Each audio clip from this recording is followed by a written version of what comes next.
Welcome to Speakers on Edge. We're doing 15 minutes of fame where we have voices of vision, sharing messages that matter. My guest today is Bobbie. Bobbie, who are you? Well, hi, I'm Bobbie Maloy, and I'm a transformation coach.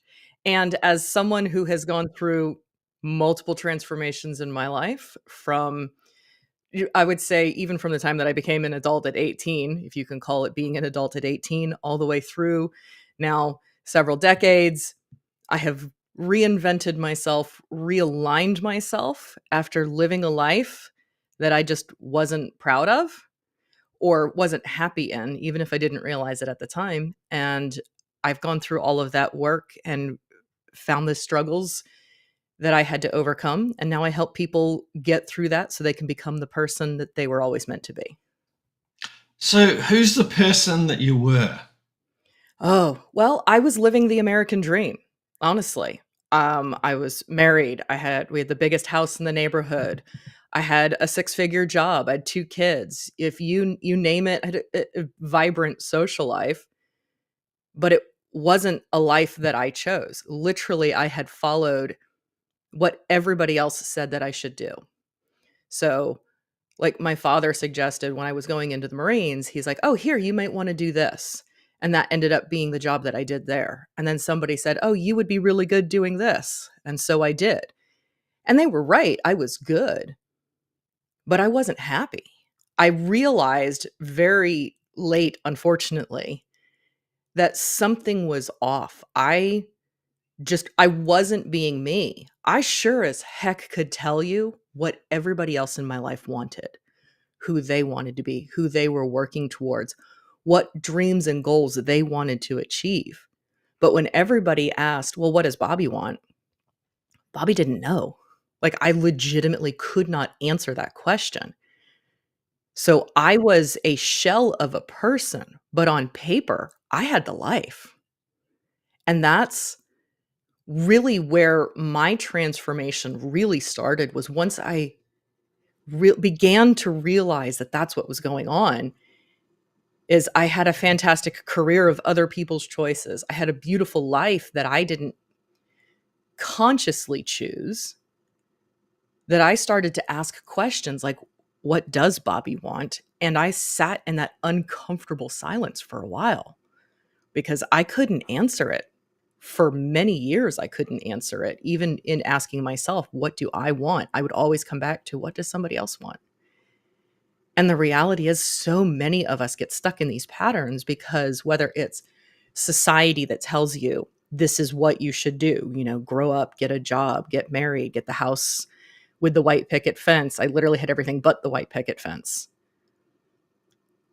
And, whether it's society that gives us these cultural expectations, or it's your friends going, "Hey, we're going to do this. You should come and join us," all these types of things. We get sucked into wanting so bad to fit in that we forget to fit out and be who we are. And that's really where that transformation started. Was I had to sit in that uncomfortableness, that sit in the, who am I? Who do I want to be? And then define the two of them. I actually had to define who I was. And then I had to define where I was going, who I wanted to be. Because if they're, I can't even remember who said it, but it's one of those famous quotes that you can look up that says, "If you don't know where you're going, any road will get you there." And that was the road that I was on. I was literally on any road because I had no direction in my GPS. So I had to define who that was so that my GPS could start to get me there. And as you were trying to find the definition of that GPS direction, what was the chaos like for you? Well, I'm divorced now. I have exploded my life in several different ways. So I'm a recovering computer scientist. The job wasn't right for me. I am a recovering marketing professional because that next step, while it was better, still wasn't perfect for me. Right now, I'm that transformational coach. So I've exploded my career several times over. I exploded my relationship. Well, I didn't. My husband came home and said he didn't want to be married anymore. And that was actually a great catalyst for me, as much as I was like, what am I going to do? So that changed. I've been through a couple of extra relationships from there. And, it was just trying to figure out what is it that I wanted. So it was, when you say chaos, I experienced it. I've moved locations. I've moved states. I've moved, there are times where I say I want to nail my feet to the ground because I have moved more times. I think I've averaged moving twice a year for many, many years. And that's including some of the times where I was in a place for anywhere between 2 to 5 years. And that can get really, that can be a really big strain on people. So, I was living the chaos. And every time that I would upend something or something would upend in my life, instead of going, oh man, this is a failure, I'm so bad at this. My apologies. My alert system has decided to let me know something's going on. So as I'm sitting there and everything is upending, at first I was like, I'm a failure. I'm bad at this. I can't understand what's going on here. But moving forward on that, I would look back and go, that wasn't a failure. That's a lesson. It's feedback that's not who I am, because who I am is meant for me, and you can't mess up who you are when you're living that correctly. So I wasn't meant to be married, certainly not to him. And that's okay. So I moved on to the next thing. And then I wasn't meant to be a computer scientist. So that's okay. I'm not a failure at that. I'm just got the feedback that that's not who I am, because that was actually the career of other people's choices, made it all the way to supercomputing. Fantastic. But it wasn't me. I want to ask you a really interesting question here about, you said, I wasn't a failure at that. Mm-hmm. So what is it that you think is causing people to, when they're about to go through a major change, we judge ourselves and go, if I'm not the master, I'm not the gold medalist, I'm not the most fantastic, I must be a failure. Mm-hmm. Absolutely. Well, and it's interesting because as a society, we've been programmed, or at least some of us have been truly programmed, that life is meant to be perfect the first time. It's supposed to be easy. We're given all of these phrases like, you get the Ricky Bobby phrase, like, if you're not first, you're last. It's all about winning. And if you're not winning, you're not in that first place, you're not the best, then you need to work harder and you need to be more. And I mean, the word toxic gets thrown around a lot, and I'm not a fan of that. It's a narrative that we've been given to actually keep us small. Because if we look at failure and we go, that's it, I'm done, I tried once, I'm never doing that again, there's a lot of things in this world that wouldn't exist, right? You get the famous Thomas Edison did 10,000 variations, or, I think the number changes a lot depending on where you're looking and what information you're getting, but 10,000 variations of the light bulb. And if he'd have stopped after one, we'd still be probably living with candlelight. Failure is feedback that the exact way that you're doing something didn't work. And that's powerful, because it means, okay, great. Now I can learn the lesson that says if I repeat it exactly the same, then I'm going to get the same type of results. So maybe I change something. Maybe it's time for me to test and iterate and become better. If we come back to the GPS theory again, right? This idea that if I don't have a destination in my GPS, I won't get there. Well, the other thing about having an actual destination in your GPS is if you make a wrong turn, because I will tell you, I'm very good at doing that when I'm driving down the road. I'll miss a turn. I'll be in the zone, or it's really hard to determine if it's this exit or literally the next one that's up. And so you can miss that turn, but the GPS doesn't tell you that you're a failure, turn up, give up and go somewhere else. The GPS says rerouting. And as long as you have that destination, you will start to go, oh, this isn't the right turn for me. I need to reroute to get myself back to where I need to be, back on course. Now, it may not be the highway anymore, because maybe you've gotten yourself so far off the highway, you're taking all these back roads. And it may not be the most direct route, but as long as your GPS location is there, you'll get there. I think there's an old Japanese proverb, it could be Chinese, that says, if you're on the wrong train, don't wait to get off, because you have farther to get back if the longer that you wait. So once you've realized that you've had this failure, which is legitimately feedback, it's not failure in the way of saying, never try this again. Once you've gotten that feedback that what you're doing isn't working, what you're doing isn't feeling right, what you're doing isn't sparking that joy in life in you, now's the time to sit there and go, okay, great. What do I try next? And that's the key point. It's, what do I try? Go do something different. Go try something different. Maybe being in a different place is working, is good for you. Maybe the house isn't right, so go find another one. Maybe the city isn't right, go find another one. There's a lot of, we can do those surface level changes. You're changing the environment. Maybe my behavior isn't right? So we're talking about effectively neurological levels. Environment first, it's the easiest to change.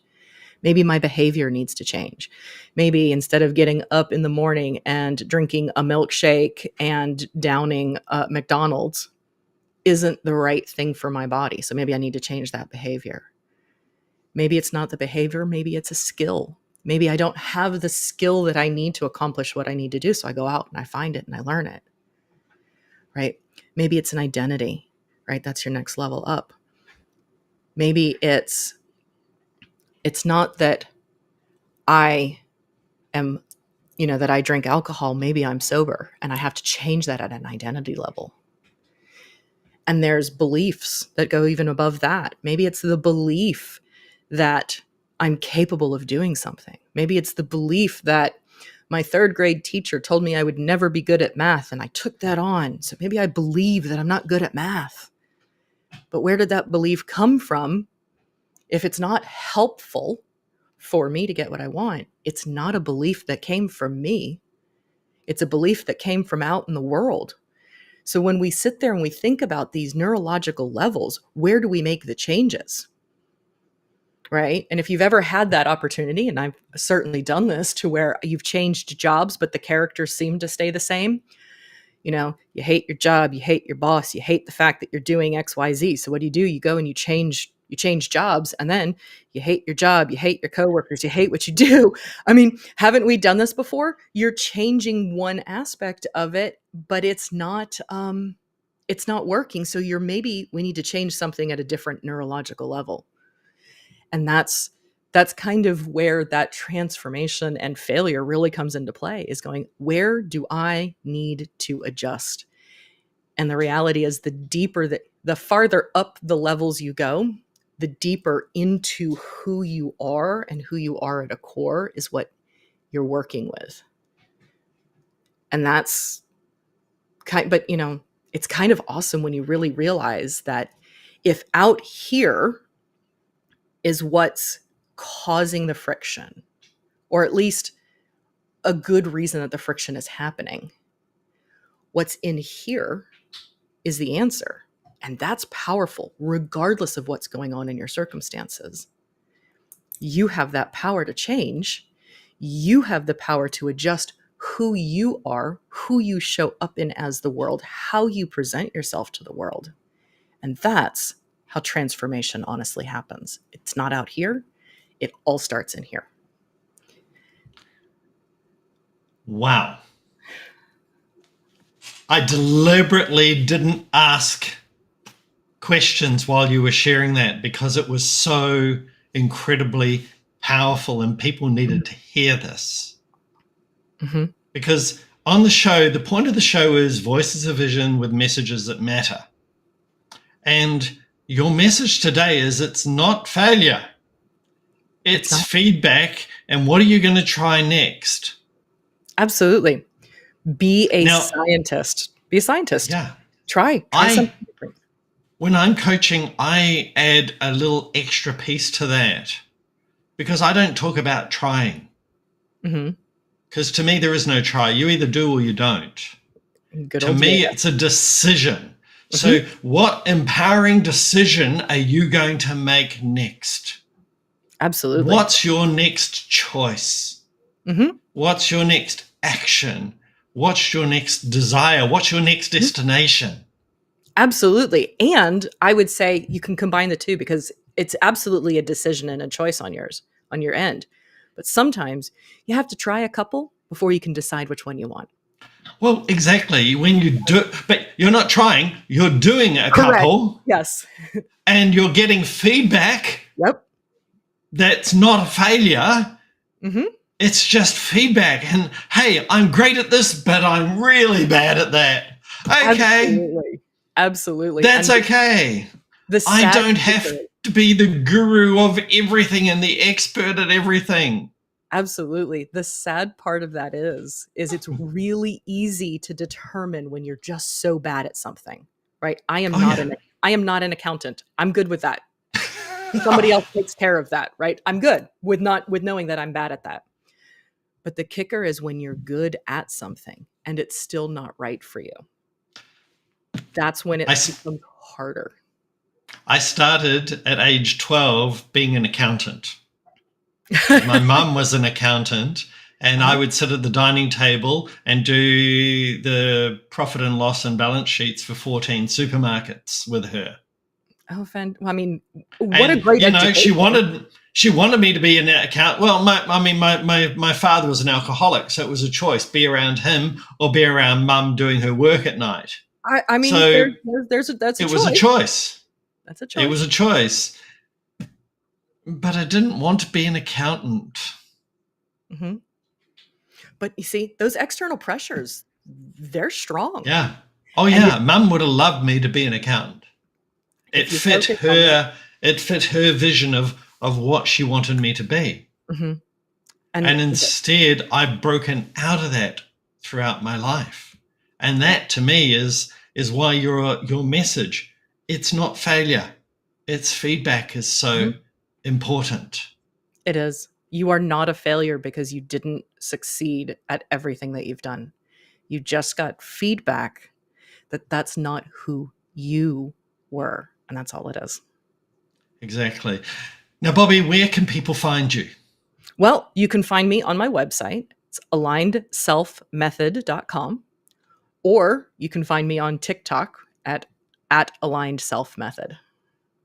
Excellent. And we'll also have you on our website on speakersonedge.com on our 15 Minutes of Fame guest page. It's been created as we're recording this today. The guys are working on it. And we'll have your photo and a link to your website as well. So that's it, folks, for today's episode. This message was important. It's not failure. It's feedback. We'll see you next time. Bye.